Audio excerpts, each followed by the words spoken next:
Presenting the classics of Sam P. Chaladurai. Sam P. Chaladurai அவர்களின் போதனை களஞ்சியத்திலிருந்து.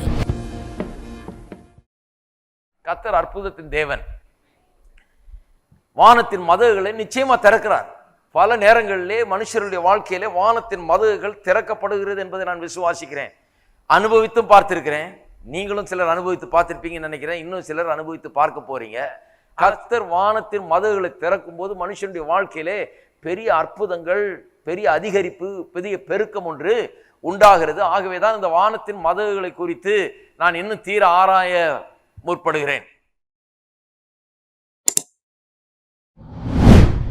வானத்தின் மதகுகள் என்றால் எந்த அர்த்தத்தில் அதை நான் புரிந்து கொள்ள வேண்டும் என்பதற்கு சில காரியங்களை நான் சொல்ல விரும்புகிறேன். வானத்தின் மதகுகள் என்று சொல்லுகிறோம். என்ன அது? வானத்தின் மதகுகள் என்ன? ஒரு க்ளூ ஒன்று கொடுக்குறேன் பாருங்க. உபாகமம் 8:18 நாம் வாசித்தோம். உன் தேவனாகிய கர்த்தரை நினைப்பாயாக, அவரே உன் பிதாக்களுக்கு ஆணையிட்டு கொடுத்தபடி இந்நாளில் உனக்கு உண்டாயிருக்கிறது போல ஐஸ்வரியத்தை சம்பாதிக்கக்கூடிய பலனை உனக்கு தருகிறவர். ஐஸ்வரியத்தை தருகிறவர் அல்ல, ஐஸ்வரியத்தை சம்பாதிக்கக்கூடிய பலனை தருகிறவர். மேலேருந்து கீழே போட்டார்னா மண்டை உடஞ்சு போயிடும். ஆகவே மேலேருந்து மூட்டை மூட்டையா தூக்கி எறியறது இல்லை, சரக்கு அனுப்புறது இல்லைங்க. அவர் என்ன பண்ணுகிறார்? ஐஸ்வரியத்தை சம்பாதிக்க பலனை தருகிறார்.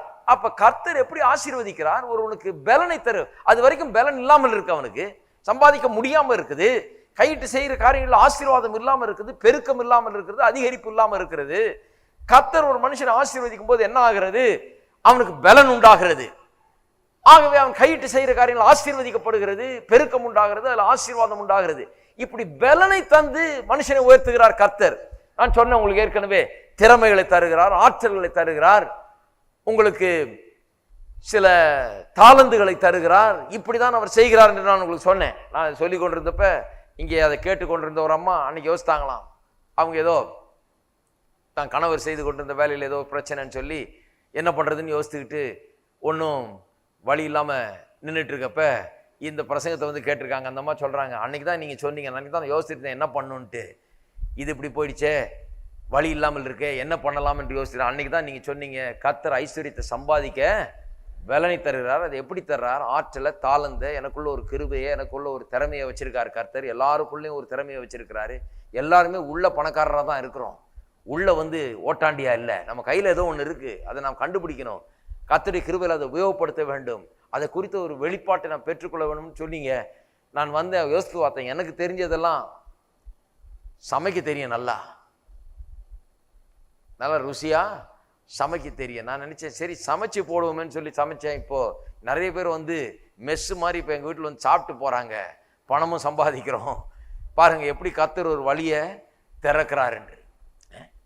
சாப்பாடு செஞ்சு எங்கெங்கேயோ கொடுத்து அனுப்புகிறாங்க, வேற நிறைய பேருக்கு வீட்டில் வேற வந்து சாப்பிட்றாங்க.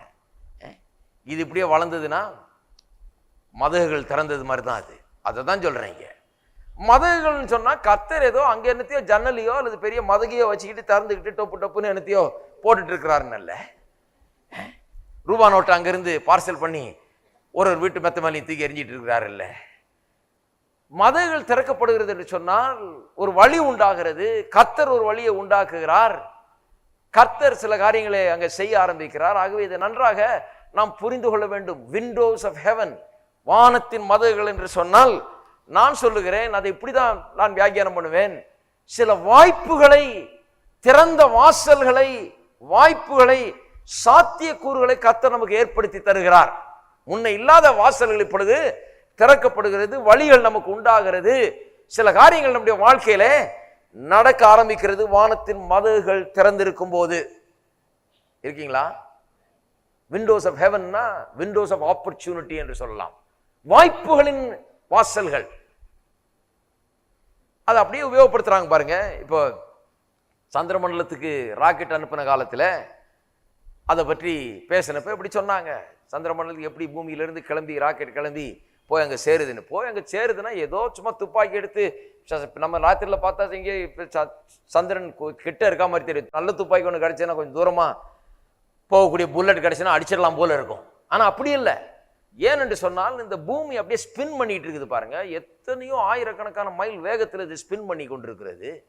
இப்படி சுற்றி சுழன்று கொண்டிருக்கிற பூமி இதுல வந்து ரன்னிங் டார்கெட் அடிக்கிற மாதிரி ஒரு பறவையை சுட்டு பார்த்துருக்கீங்களா? பறவையை சுடும்போது அது பறந்துகிட்டு இருக்குது. அப்ப அது எங்க இருக்குதோ அங்க பார்த்து சுடக்கூடாது, அடுத்த 2 செகண்ட்ல எங்க இருக்குமோ அந்த இடத்த பார்த்து சுடணும். ஏன்னா மூவிங் டார்கெட் அடிக்கிறீங்க. பறந்து கொண்டிருக்கிற ஒரு பறவை அடிக்கும் போது அது எங்க வரப்போகுதுன்னு ப்ரெடிக்ட் பண்ணி கரெக்டா அடிக்கணும். அது இங்க வர்றதுக்கும் இது போய் கனெக்ட் ஆகிறதுக்கும் கரெக்டா இருக்கணும். இப்போ ராக்கெட்டை சந்திர மண்டலத்துக்கு அனுப்பும் போது அதை பற்றி சொன்னாங்க பாருங்க, எப்படி இது போய் சேருதுன்னு சொல்லிட்டு கொண்டிருக்கிறது. அதனால இங்க டேக் ஆஃப் பண்ணும்போது அதுக்கு ஒரு பேர் வச்சிருக்காங்க, லான்ச் விண்டோ என்று சொல்லி. லான்ச் விண்டோன்னு சொன்னா ஏதோ ஒரு நேரம், குறிப்பிட்ட நேரம் வைத்திருக்கிறார்கள். இந்த நேரம் துவங்கி இந்த நேரத்துக்குள்ள லான்ச் பண்ணி ஆகணும். அதுக்குள்ள கிளம்புனாதான் கரெக்டா டைமுக்கு இந்த மூவிங் டார்கெட்டை போய் கரெக்டா போய் அடைய முடியும். இது ஏதோ அது அங்க உட்கார்ந்துட்டு இருக்கு, நம்ம போய் கரெக்டா போய் இறங்கிடலாம் இல்ல. சுழன்று கொண்டிருக்கிற ஒன்றை போய் அப்படிப்பட்ட ஸ்பீடு, அந்த டிஸ்டன்ஸ் எல்லாம் கவர் பண்ணி கரெக்டா டைமிங் பண்ணி கரெக்டா அதுல போய் இறங்குற மாதிரி போக வேண்டும். அதனால லான்ச் விண்டோ என்று சொல்லுகிறார்கள். இந்த வானத்தின் மதகுகள் திறக்கப்படும் போது, பொருளாதார விஷயத்தை பற்றி பேசும்போது, இந்த வானத்தின் மதகுகள் திறக்கப்பட்டால் என்ன ஆகிறது? நமக்கு ஒரு வாய்ப்பு உண்டாகிறது. எதற்கு வாய்ப்பு உண்டாகிறது? பெருக்கத்திற்கான வாய்ப்பு, அதிகரிப்புக்கான வாய்ப்பு, ஒரு பெரிய வாய்ப்பு நம்முடைய வாழ்க்கையில கொடுக்கப்படுகிறது. அந்த வாய்ப்பை நான் சரியான நேரத்தில் பயன்படுத்தி கொள்ளும் போது, சந்திர மண்டலத்துக்கு அனுப்பப்படுகிற ராக்கெட்டை இந்த நிமிஷத்துல இருந்து இந்த நிமிஷத்துக்குள்ள அனுப்பி ஆகணும். கரெக்டா அது டேக் ஆஃப் ஆகணும். அப்பதான் போய் கரெக்டா அங்க லேண்ட் பண்ண முடியும். இந்த லான்ச் விண்டோல அது லான்ச் ஆகணும்.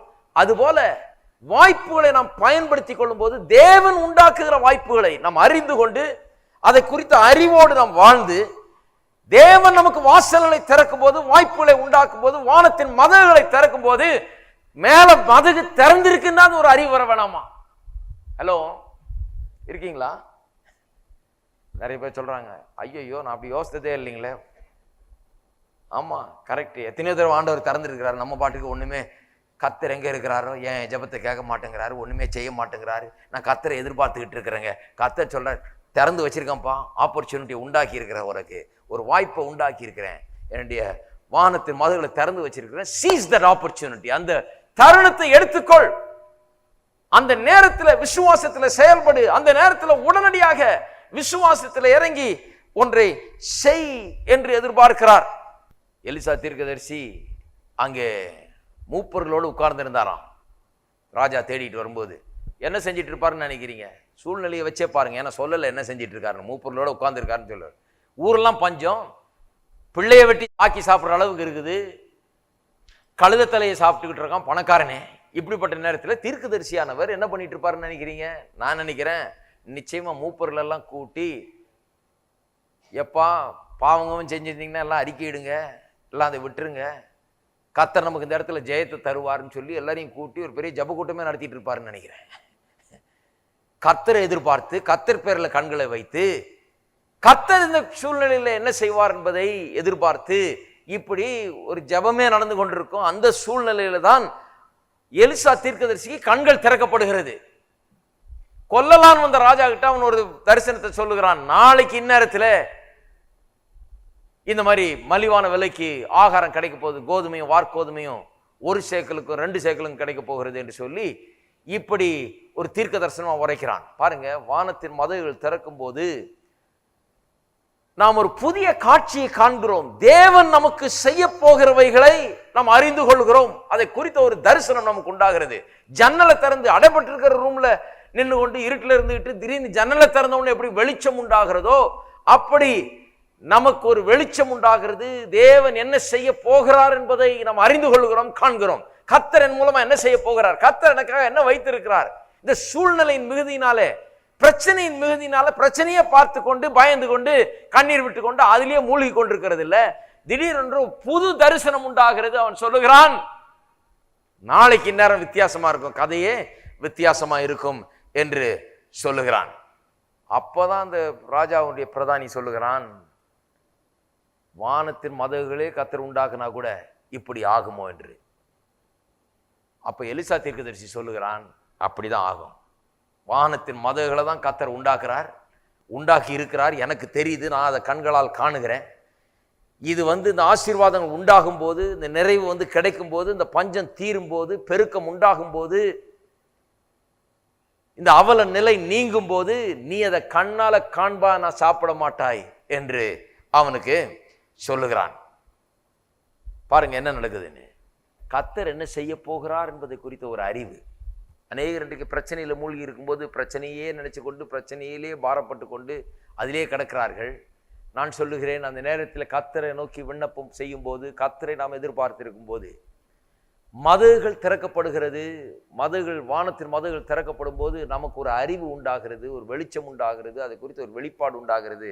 கர்த்தர் நம்முடைய வாழ்க்கையில எப்படி கிரியை செய்ய போகிறார் என்பதை குறித்த ஒரு வெளிச்சம் நமக்கு உண்டாகிறது. அந்த குஷ்டரோகிங்க பாருங்க, அவங்களுக்கு நியூஸ் கிடைச்சதா என்னன்னு தெரியல. எலிசா தீர்க்கதரிசி இப்படி சொல்லியிருக்கிறாரு, நாளைக்கு இந்நேரம்லாம் இப்படி நடக்க போகுதுன்னு சொல்லியிருக்காருன்ற ஒரு நியூஸ் உண்டாகலை. ஆனால் அவங்க உண்டான மாதிரி தெரியல, அவங்களுக்கு நியூஸ் கிடைச்ச மாதிரி தெரியல. ஒருவேளை கிடைச்சிருக்கலாம், ஆனால் அதை பற்றி ஒன்றும் சொல்லப்படல. எனக்கு வாசிக்கும் போது என்ன தெரியுது, கிடைக்கலன்னு தான் தெரியுது. ஏன்னு சொன்னால் அவங்க என்ன சொல்கிறாங்க, சீரியருடைய இராணுவத்தினிடையில் அங்கே போயிடுவோம், அவன்கிட்ட அடி வாங்கியே செத்துடலாம், இங்கே பட்னி கடந்துகிட்டு இருக்கிறோம், நம்ம ஊருக்காரன் நமக்கு சோறே போட மாட்டான், அவன்கிட்ட எனிமிக்கிட்ட போனால் அவன் மிச்சம் மீதி வச்சதையா சாப்பிடலாம், இங்கே இருந்தாலும் சாக போகிறோம், அங்கே போனாலும் சாக போகிறோம், பட்னி கடந்து சாகிறத விட அங்கே போய் சாகிறது பெட்டர்ன்னு சொல்லி கிளம்புறாங்க. கிளம்பி அங்கே போனால் அங்கே கர்த்தர் வானத்தின் மதகுகளை திறந்து ஒரு பெரிய வேலையை பண்ணி இருக்கிறார் என்பதை குறித்த ஒரு அறிவு அங்கே உண்டாகிறது அவர்களுக்கு. அங்கே போய் பார்த்தா ஒரு பெரிய அற்புதமே நடந்திருக்குது பாருங்க, ஒரு பெரிய அற்புதம். எந்திரிச்சு செல்லுகிறார்கள். தன்னுடைய வறுமையிலே, இல்லாமையிலே, பஞ்சத்திலே இருக்கிற இடத்தை விட்டு எழுந்து இப்படியே உட்கார்ந்துட்டு இருக்கக்கூடாது. why sit we here till we die சொல்றான். சாகும் வரை ஏன் இங்கே உட்கார்ந்துட்டு கிடக்கணும், சும்மா ஏதாவது ஒன்றை செய்வோம், போய் ஒன்றை செய்வோம் என்று உள்ளத்திலிருந்து ஒரு விசுவாசம் கிளம்புகிறது அவனுக்கு. எழுந்து போய் அவன் கிரியை செய்ய ஆரம்பிக்கிற நேரத்தில் அங்கே பார்த்தீர்கள் என்று சொன்னால், அங்கே கர்த்தர் அந்த டைமிங் கரெக்டாக இருக்குது. லான்ச் விண்டோவில் கரெக்டாக வந்து கனெக்ட் ஆகிறான். ராக்கெட் எங்கேருந்து அனுப்பிச்சா கரெக்டாக போய் இறங்குற மாதிரி, மூவிங் டார்கெட்டை அடித்து, ஓடுகிற பறவையை, பறக்கிற பறவையை அடித்து கரெக்டாக குறிப்பாத்து அடிக்கிற மாதிரி இவன் போகிறதுக்கும் கர்த்தர் அங்கே டைம் பண்ணி அவங்கள விரட்டுறதுக்கும் கரெக்டாக இருக்கு. இவன் போய் பார்த்தா எல்லாம் வெள்ளியும் பொண்ணும் கோதுமையும் அதுவும் இதுவும் எல்லாம் சாப்பாடு ஏராளமாக இருக்குது. உட்கார்ந்து நல்ல ஒரு பிடி பிடிக்கிறாங்க பாருங்க. இப்படிப்பட்ட வாய்ப்புகள் நம்முடைய வாழ்க்கையிலே பல நேரங்களில் உண்டாகிறது. எத்தனை பேருக்கு அப்படி உண்டாயிருக்கிறது? நான் இப்படிப்பட்ட வாய்ப்புகளை அனுபவித்திருக்கிறேன் என்னுடைய வாழ்க்கையில். சில நேரங்களில் இப்படிப்பட்ட அற்புதங்களை நான் அனுபவித்திருக்கிறேன். ஆகையால் தான் சொல்லுகிறேன், கர்த்தர் மெய்யாகவே வானத்தின் மதகுகளை திறக்கிறாரு. அதனால மதகுனா என்னன்னு தெரிஞ்சு வச்சுக்கணும். இது திறக்கப்படுதுன்னு தெரியணும், எப்படி திறக்கிறாங்கன்னு தெரியணும், ஏன் திறக்கப்படுறதுன்னு தெரியணும். ஏனென்றால் திறக்கப்படும் போது அவ்வளவு மதகுகளை திறந்து வச்சிருந்து இவ்வளவு ஆசீர்வாதத்தை உண்டு பண்ணும்போது நம்ம ஒன்றும் இல்லாதவர்கள் போல நாம் இருந்து கொண்டு இருக்க கூடாது.